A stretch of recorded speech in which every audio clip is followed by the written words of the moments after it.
I'm Danielle, and welcome to this enchanted house. So today I am reviewing the Unofficial Studio Ghibli Cookbook by Jessica Yun.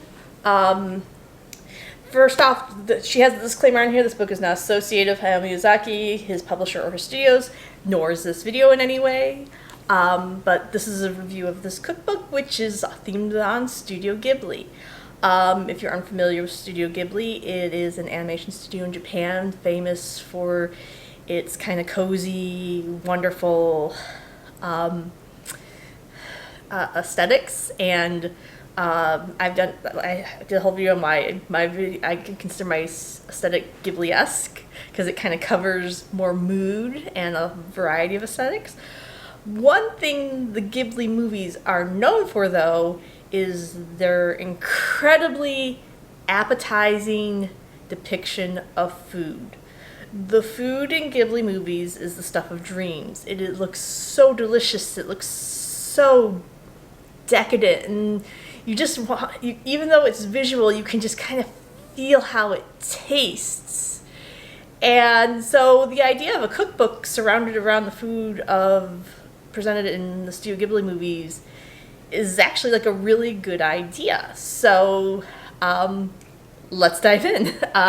Just a little bit about Jessica Yun. She is a food blogger and on Instagram, and I'll have her Instagram here and down below. So let's talk about first impressions of this cookbook. First of all, the cover is cute. It really fits the theme. This seems like a really nice published book.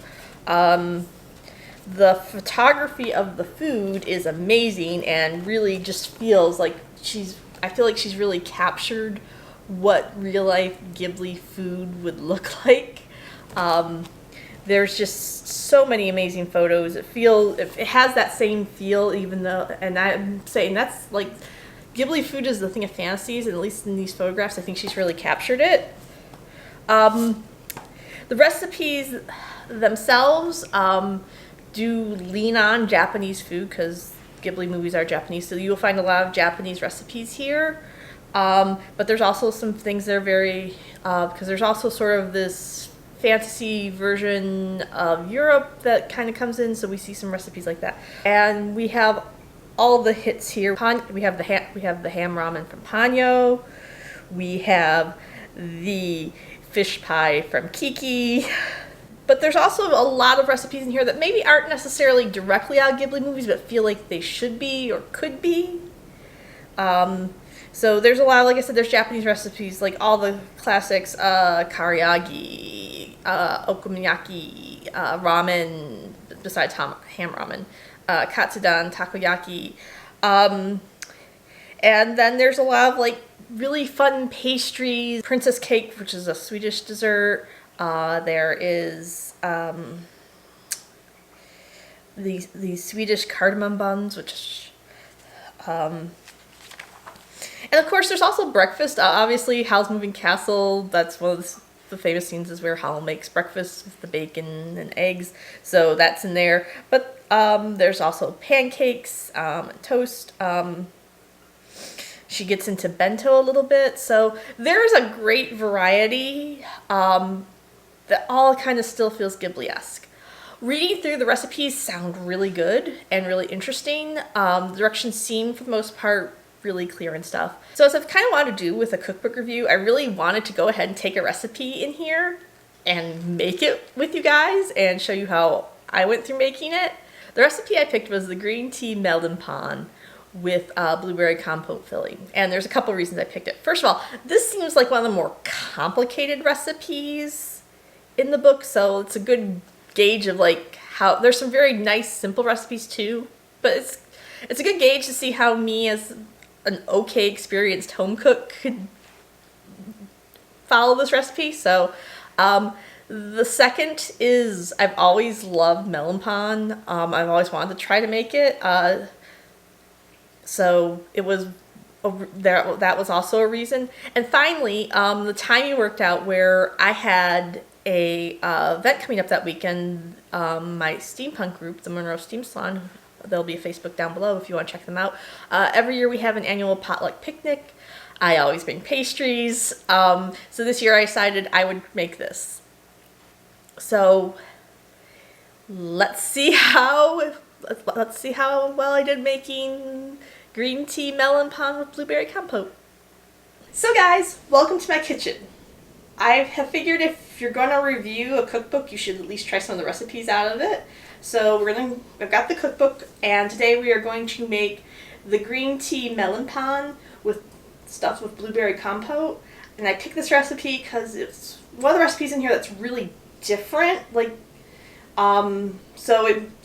You're making Japanese style melon bread technically, but it seems like it's a bit of a cheat because you're using cookies to create that kind of unique crust they have. So let's get started. So as I go along, I'm going to point out where I differentiate from the recipe. I think that's kind of normal. Everyone has their own kind of methods and stuff they use. For instance, I'm making this for a picnic that I'm going to on Saturday, and I want to have extra, so I'm actually doubling the recipe. And another thing I'm going to point out is I actually already kind of realized I've messed this up. I was supposed to put the sugar in when I warmed the milk for the yeast mixture, but I'm going to go ahead and put the sugar in now, and we'll just mix it in and dissolve it.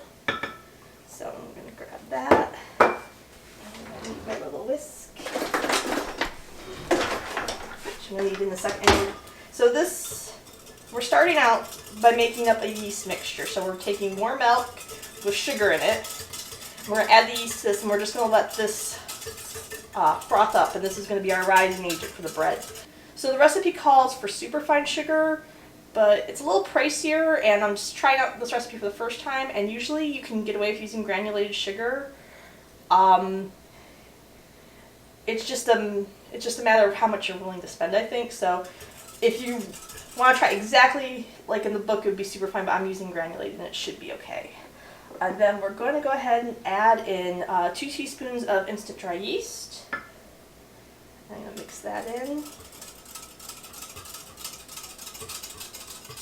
That's kind of nice. And then we need to let this sit for a couple minutes until it gets nice and frothy. And you said, I'm already looking at it. It's like already starting to bubble a little bit here.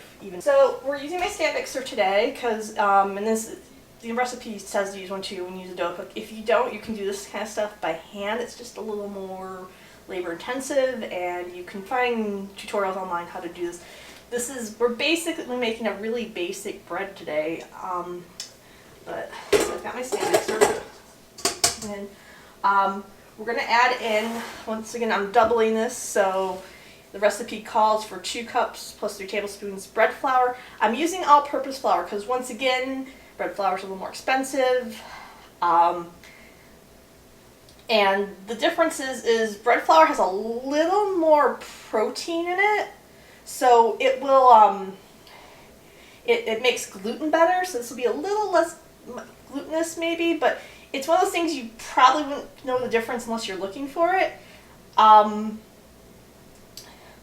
hoping, because the recipe uses, we're using whole milk for the for our yeast mixture, that'll actually add some protein into it too, even though the recipe calls for it. So there should still be plenty of protein in here. It's like, I think bread flour, it's like a 1-2% difference in protein content. So so we'll go ahead and add that into our bowl here. Put that in my sink. And then we also are going to add in, let me double check this, our salt, which is key in bread. I've got 2 teaspoons here because, once again, I'm doubling, so it's 1 teaspoon in the recipe. So yeah, so we've got the flour and the salt in here, and we're going to go ahead and attach dough hook. And I'm going to lock it, and I'm going to run this just on the lowest because it says to use this to mix them together. And I don't want to send flour over, so we're just putting on the lowest just to kind of combine the flour and the salt a little bit here.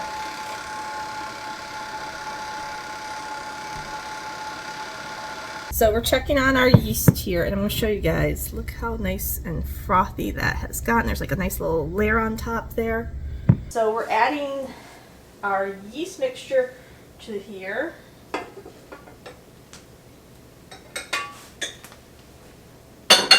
Yeah. And And then we're also going to add 2 eggs.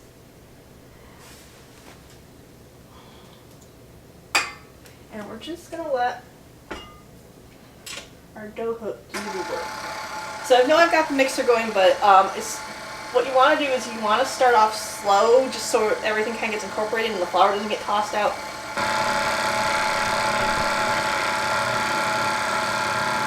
Alright, now I'm going to turn it up to, it says medium. We're gonna knead this on medium speed for about 10 minutes.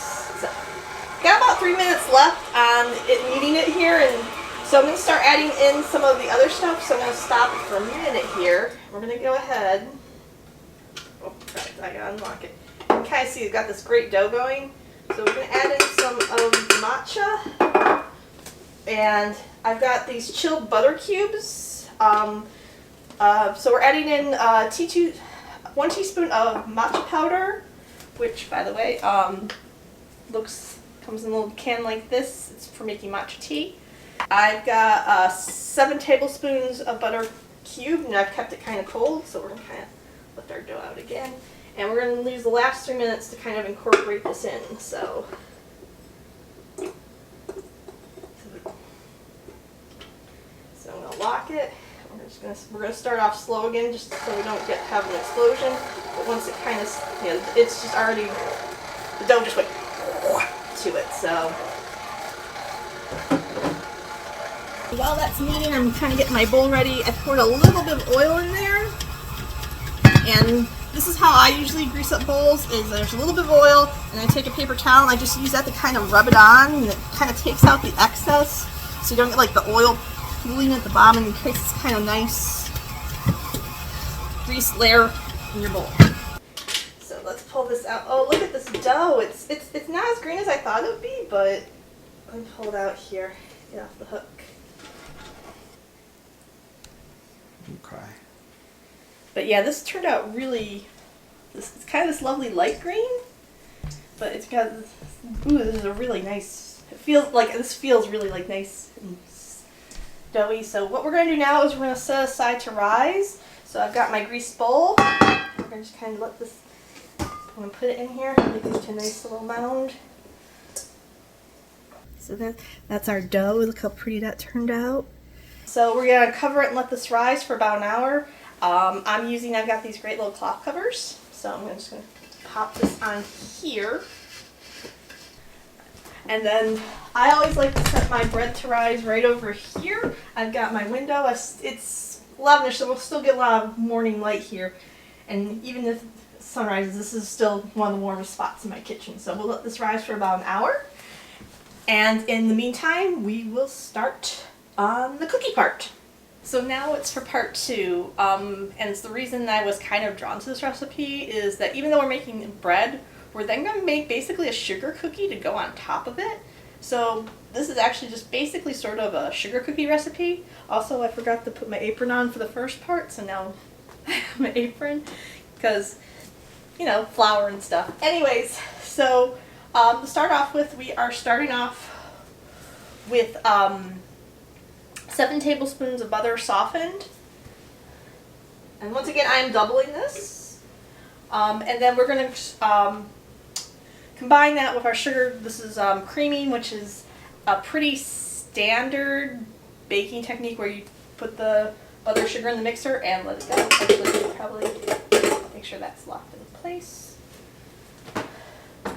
So I've got the butter. I have 10 tablespoons of brown sugar and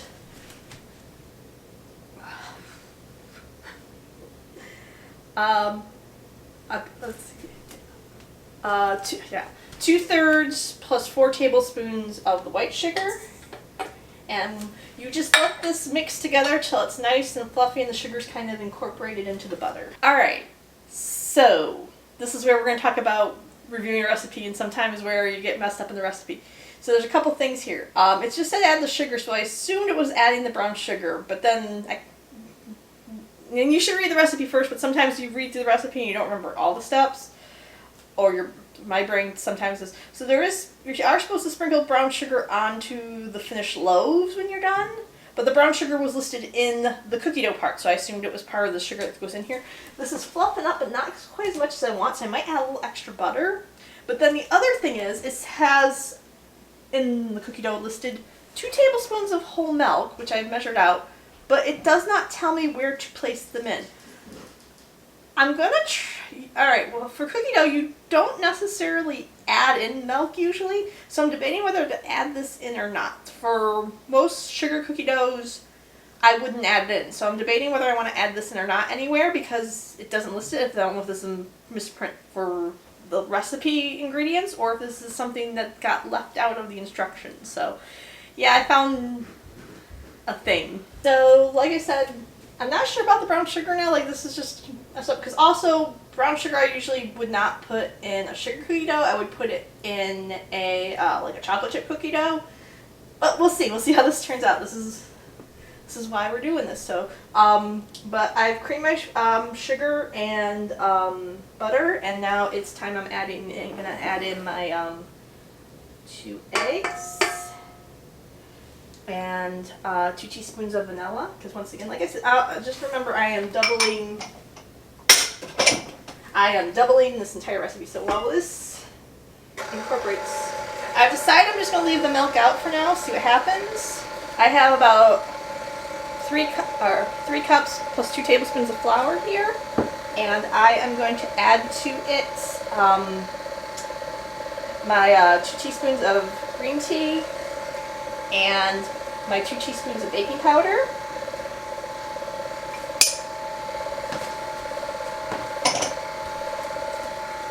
Yeah, that came together pretty nice and pretty quickly here. It's already kind of nice and doughy. So what we're doing now is we're gonna actually that down in there. Now we're just going to add this a little bit at a time to incorporate it until we get a nice cookie dough. So I'm going to add some of this just to start off with.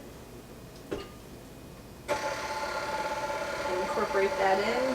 I mean, that's most of the matcha and the baking powder right there, but. And once again, this recipe is written for someone with a stand mixer, but if you don't have a stand mixer, you can totally do this by hand too. So actually, I might as well just go for the last of it here. And if you look, it's gone from very watery to it's like very dough-like now. And it should get nice and stiff if this lasts a little bit here. Actually, this is a little dry. See, let me go ahead and add it. Yeah, I'm gonna go ahead and add the milk just to see what happens, because it still does look a little dry now that they've got all the flour in. So just add a little bit of milk. And add a little bit of time here, just kind of see if it softens it up a little bit.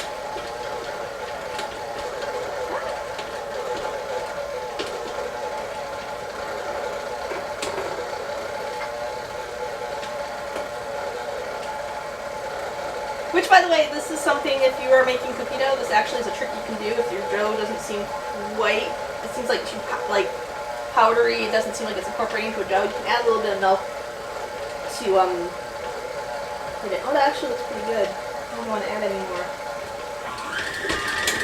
Yeah, that looks actually really, really good. So next up, we're going to take this dough, and it's interesting how the recipe has this. I'm going to grab a measuring cup. Really, I don't need any particular size. I just need to grab some flour from the flour jar here. So we need a flour board here. So I'm going to spread that out.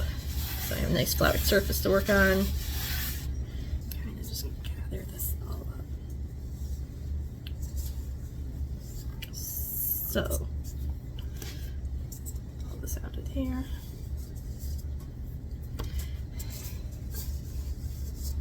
So rather than roll this out and cut it out, it actually wants me to divide it up into the portions first and then flatten those pieces out. So we're going to do that real quick here. I'm going to kind of smush it all together. And let's just see here. We're supposed to cut it into 10 pieces, but in this case we're going to be cutting it into 20. And I'm going to use my pastry cutter for this. So divide that in half, and then divide it in half again, and then kind of make this into a little thing here. And let's see if I can see. This is roughly about 5 inches. 1, 2, 3, 4. So that's 1, 2, 3, 4, 5.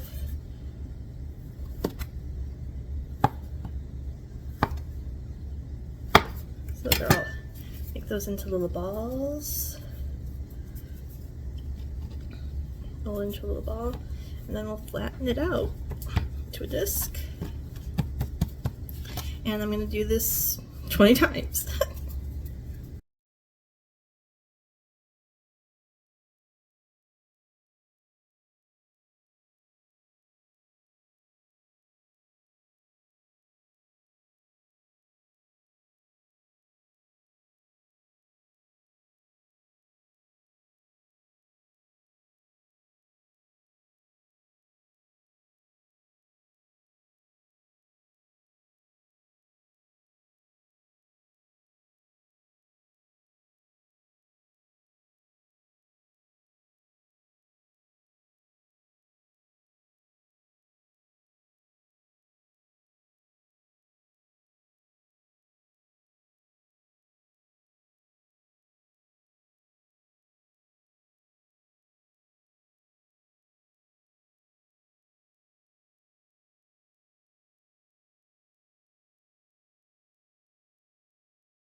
So yeah, this is just such a neat recipe because, like I said, pan is, it's the French word for bread, but the Japanese definitely like French cooking, and so melon pan is named for the shape of the bread.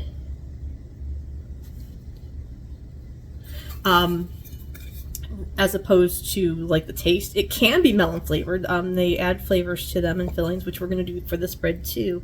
But it's more named for the shape. It's kind of supposed to look like a melon. But yeah, this recipe seems to be a bit of a cheat, adding these cookies on top. I don't think that's how it's made, actually. I think it's just made like bread, and the cross hatching's added to the dough itself. But so yeah, making these, they just like, I don't know, rolling them in the ball, and that actually makes a really nice round shape, as good as you probably could get with a cutter. So actually, this is kind of a clever way of doing it. It's not how I would have done it if I was making a recipe myself. I would be rolling these out, but I kind of like this. So there's our disc. We're gonna put these in the fridge while we're doing all the next steps, which is making the compote, and then we'll bring them out when we're ready to make the bread. So, all right.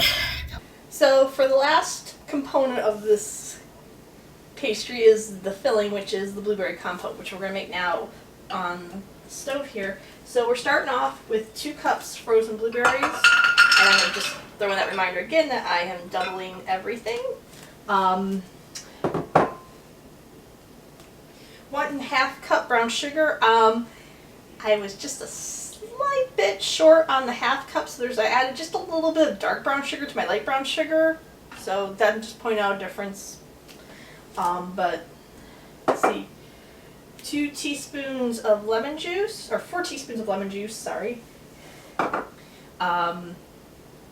6 tablespoons of water, and 2 teaspoons lemon zest. Throw all that in there, and we're going to put this on medium heat. We're just going to kind of stir it and let it go for about 15 minutes. And it should turn nice and kind of sticky. The blueberries will break down, although it's already like, there's already like this. Just kind of mix everything together up here a bit. So it's still kind of liquidy, but it's much thicker than it was, and it'll thicken as it cools a little bit too, and it's cooked down. You can kind of see from where it was too. So we just need to let this cool to get to room temp, and then we can put our bread together. Okay, so we've let the compote cool, the bread's risen, our cookie dough is still in the fridge. We're going to keep it in there until we need it, because we want to keep it cool as long as we can. So we're going to go ahead and take our, look at our bread dough. I'm going to put it out here on the board, some flour down for it. So yeah, that's it doubled. It's actually a little, probably a little more than double, but that's okay. So I'm just gonna kind of dump it out, and then if I grease the bowl right, it should come. Yeah. So what we're gonna do is I'm gonna give it 1 or 2 kneads here, just kind of get ready to go, and then we need to divide this up into 20 portions. So I'm gonna make my little circle here. Got my pastry cutter. Just gonna kind of cut this in half. This is so cut it in half. Make it into a ball again. Cut that in half. Set that aside over here. Again, make it into a sausage, and we'll make cut each sausage into 5. Let's see. So 1, 2, 3. That's 4. Here we go.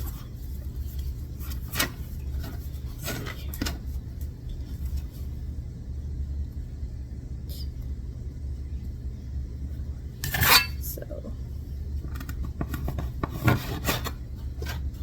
cut these in.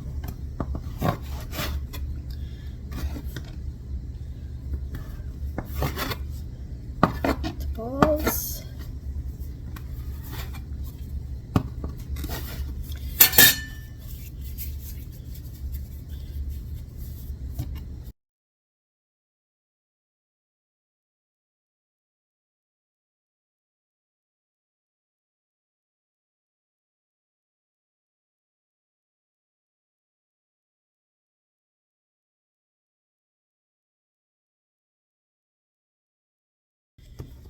So according to the instructions, she says to use a rolling pin to roll out my dough, try to keep it pocketed in the middle and on our side. So I'm going to roll it out a little bit here,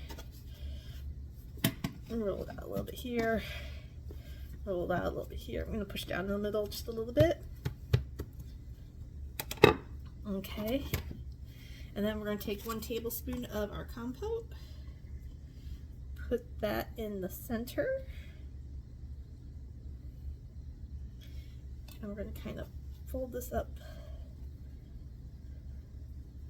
like a pouch.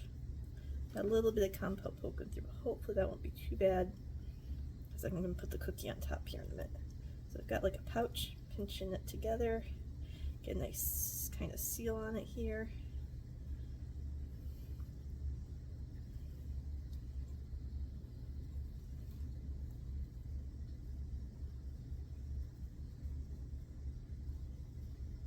Then we place one of our cookie discs on top.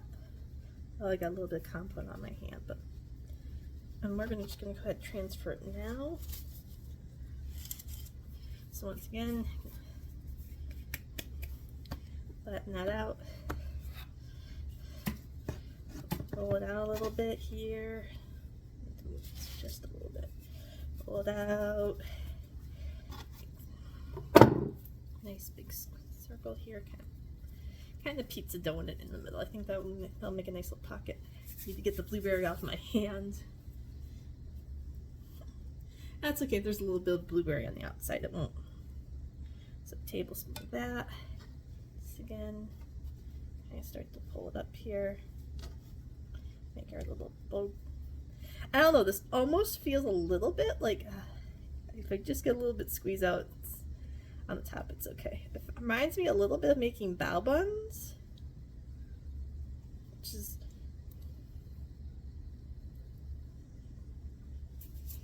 and we'll put you top and transfer you over.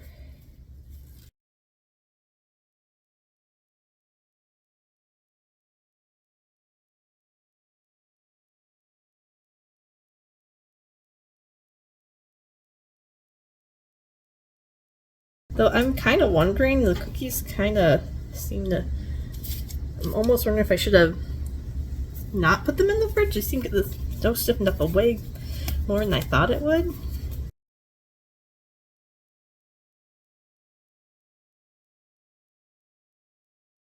Yeah, I don't know if I'd roll it. I think I also kind of like doing more of the pizza dough, but we'll do a little bit of both here. Let's see. Grab a little bit of the compote. Put that in the middle.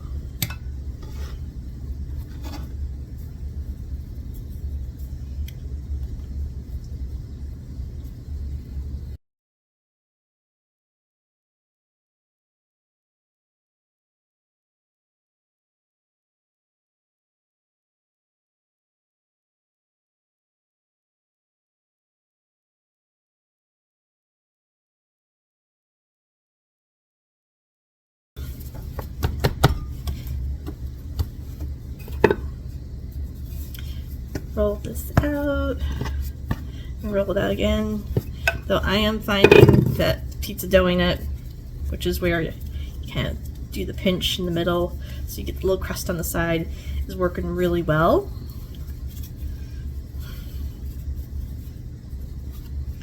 And grab a little bit of compote to put in the middle. Pull this up. Pinch it really good so it's nice and tight. And then for the cookies, because they've been in the fridge, and actually I think I could have smushed them flatter, so what I'm doing now is to make them go over the buns better, kind of flattening them a little more with my hands, which warms them up, and then they kind of fit over a little nicer, kind of encompass it more.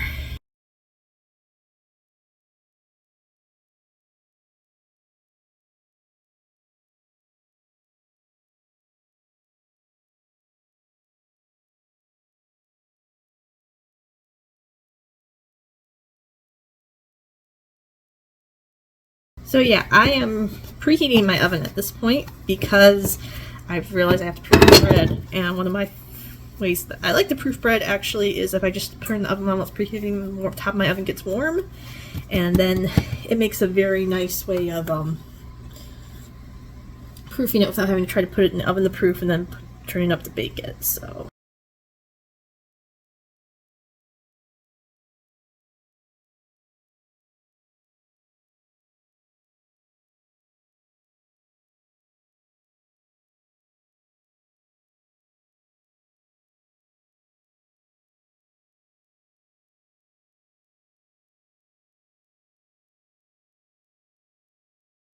okay, really quickly I'm going to switch my trays out here because I've got a tray full of the breads. I don't know, I feel like these discs are supposed to come down more. I don't know. I'm trying it for the first time, so we'll see how it comes out. What I'm going to do is I'm going to go ahead and take my butter knife and I'm just going to add the cross hatching, which is what is the look we're want for the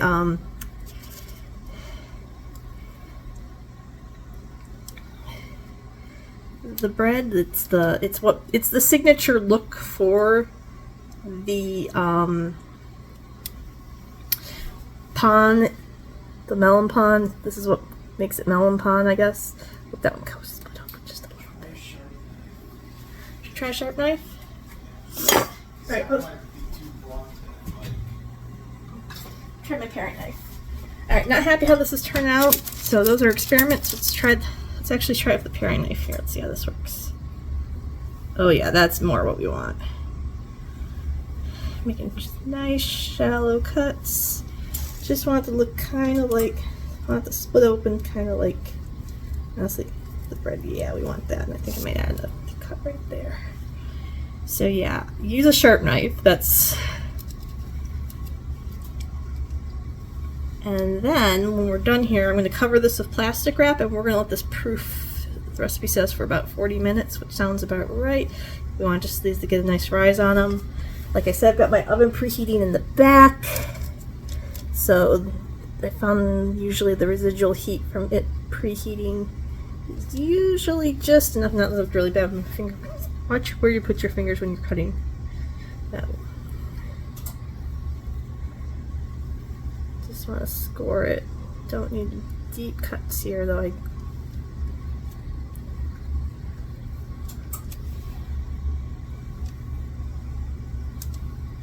I have to see how these turn out because this is the first batch, and I'm gonna make another batch up here.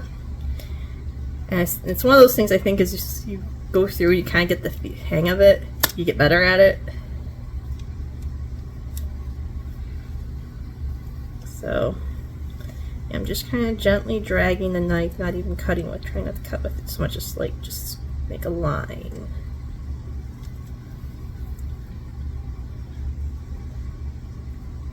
And I'm just kind of intrigued how these turn out. I got bread poking through on some of them, so we'll see.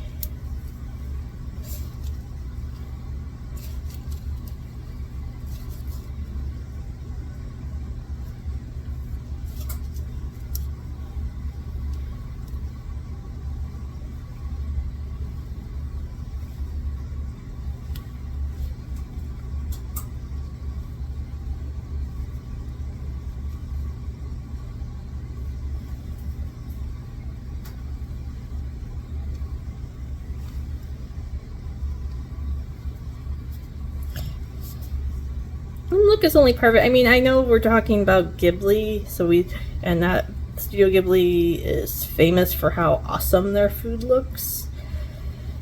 As long as your food looks pretty good and it tastes good, that's the important thing. So, and this is also one of those things where if I like how this tastes, I can make it again. I might, go for the super fine sugar and the bread flour, see how that makes a difference that makes. But this one is coming apart, so I'm gonna sorry, I'm gonna pinch it back together. I don't know if I went too deep on that one or what, but so I'm gonna cover this and I'm gonna put this on top of my oven and cover and proof it. Yeah, so they proofed and they doubled in size, and this is why I'm still really kind of wondering about this whole cookie thing, as how it would work out. Is the cookies have really split, and this is more my fault. I think I overfilled this one with the compote. But a couple places they've split and stuff. My second tray over here is still proofing a little bit, but I was ready to put these in. So I'm going to kind of try to seal that one back up, these ones back up a little bit, and we'll see how they come out. Maybe with the bread cooking and rising, it'll just kind of seal it in completely. We'll have to see. Okay, they're done, so let's take them out. Oh, whoa.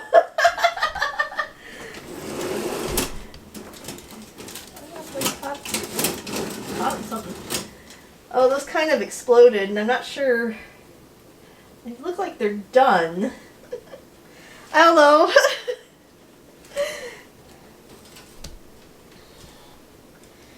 Oh, well, we're gonna let those cool. We'll try one in a minute. I've got the second tray to go in, and we'll see. I have the feeling they're all gonna explode too.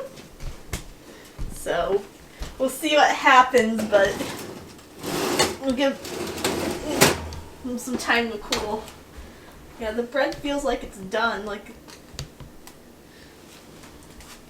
Well, that was an experiment. So this is my final result. Most of the ones, I had a few that didn't split open, but most of them split open and the cookie just came off completely. I'm really not sure about why. I mean, that's really crispy, but so is the bread. I'm not sure about why to put the cookie on. It almost seems like I would rather flip them over, make sure they're really sealed really good, flip them over, and just use the bread as the top, and maybe I'll try that next time. But let's see how this tastes.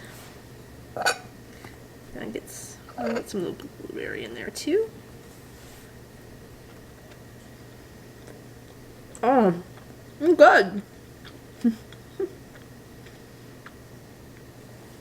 So yeah, the bread actually, I mean, I got the cookie came out, it was a good crust on the cookie, and the bread came out really good. And I think if this hadn't split, I don't know if there's something, like there's too much air trapped in, or there's something that made it explode out the top. That's one of the perils of baking in general. But as a recipe, it's really promising. I love the idea of it. I kind of wish it was a little more green. I don't know if that's... Yeah, I wish it was a little more green. I don't know if that's because I didn't put enough matcha powder, or if it would have worked better with bread flour. But the cookie was, you're supposed to use regular all-purpose flour too. So, I'm I don't know. I did end up adding the milk to the cookie dough, so I didn't add quite all of it, but I don't know if that would have made that much of a difference. But they're good.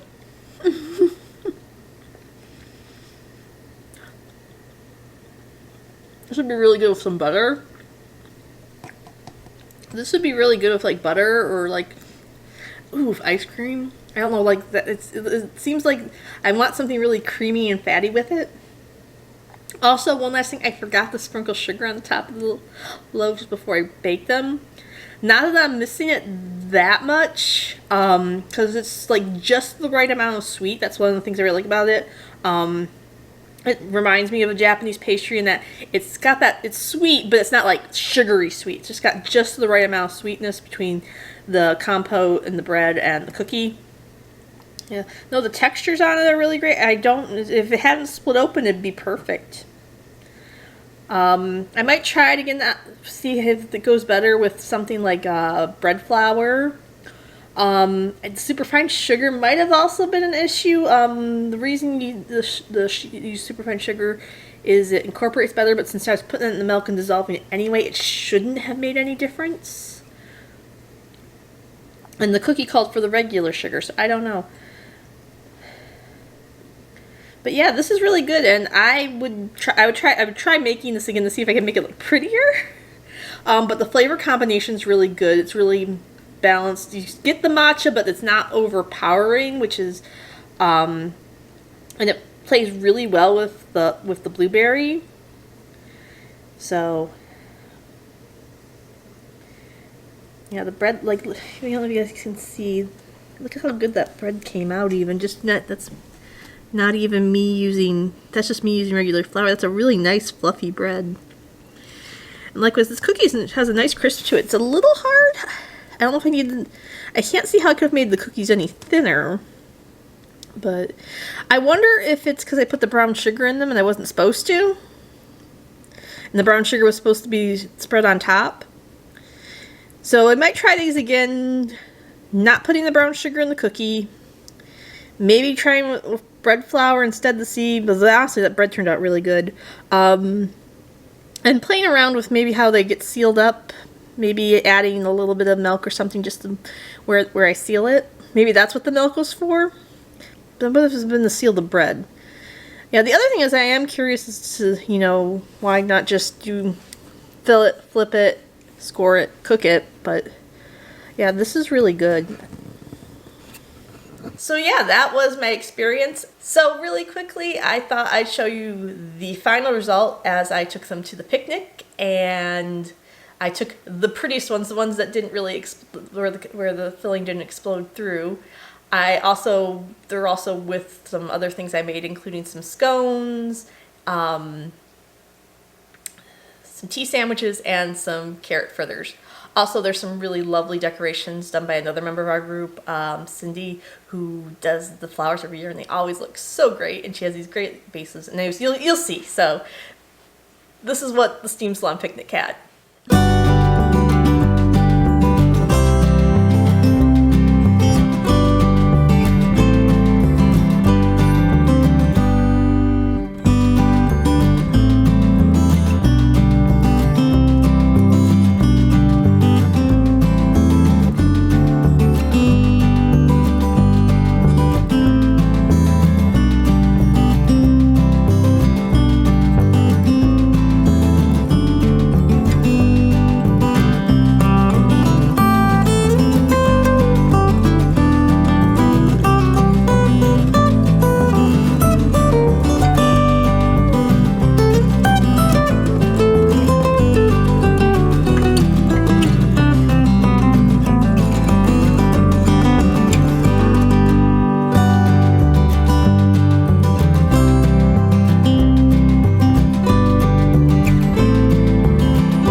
Final thoughts. First of all, everybody loved the flavors. Like, I was right, the flavors, this flavor combination is just the right level of sweetness, I think, and the tea, it just is like, it was a really delicious flavor combination. The ones I made, I kept for home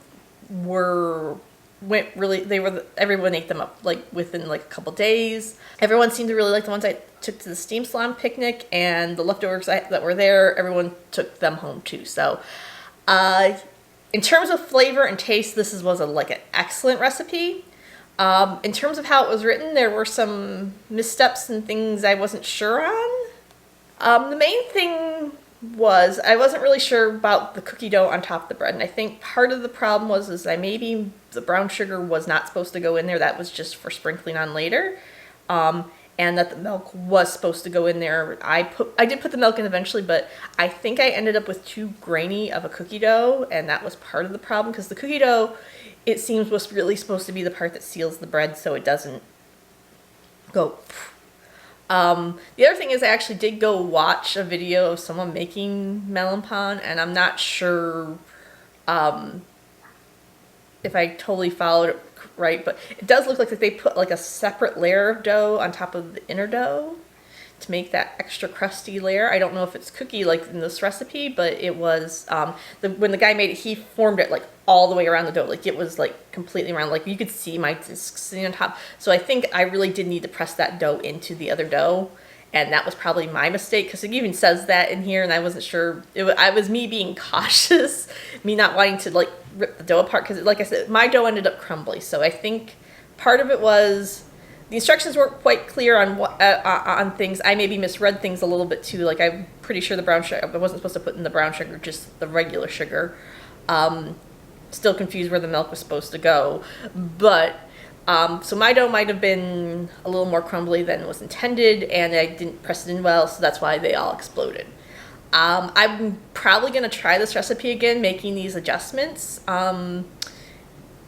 because these were really delicious. They were really yummy. The bread, following her instructions, came out really well. It had like a really great bread texture to it. It just wasn't sealed, so it went when it cooked, and the cookie didn't keep it contained like I think it was supposed to. So those were kind of my mistakes. I will say there were, like I said, the instructions were slightly unclear, so keep that in mind as you're reading through this book. I would suggest making sure you read through the recipes a couple times, and just if you have any cooking experience, it's definitely good to bring that into this. But overall, this is a lovely cookbook. I would definitely recommend it if you are a Ghibli fan.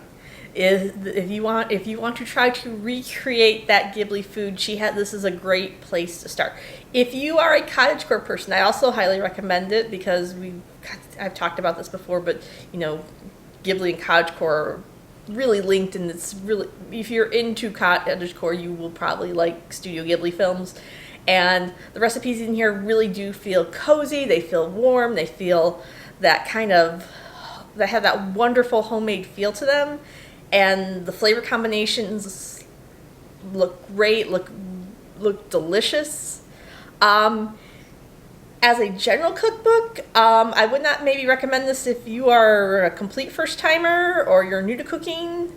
I would more recommend it to someone who has a little bit of experience, who can read between the lines, and like with me, like even though the recipe didn't turn out not exactly how it was in the book, I can kind of figure out the next steps with it.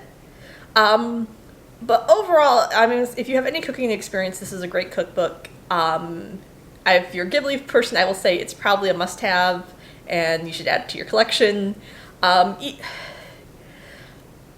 Especially if you also like to cook. But yeah, so Unofficial Studio Ghibli Cookbook. Loved it. Highly recommend it. Really delicious what I tried. Looking forward to trying more. So yeah, definitely recommend for your bookshelf. So yeah, I would love to hear your thoughts, suggestions. Do you have this cookbook? Have you tried any of the recipes? What do you think? If you have any questions about me cooking, or you want to talk about the steam salon picnic, or you just want to say hi, please leave me a comment below. I'd love to talk to you. So thank you guys for watching. I am close to 400 subscribers, which I know in internet terms is not a lot, but for me that feels like a huge accomplishment. That means there are definitely people watching who I have never met, so thank you, and I'm glad you're enjoying what's here.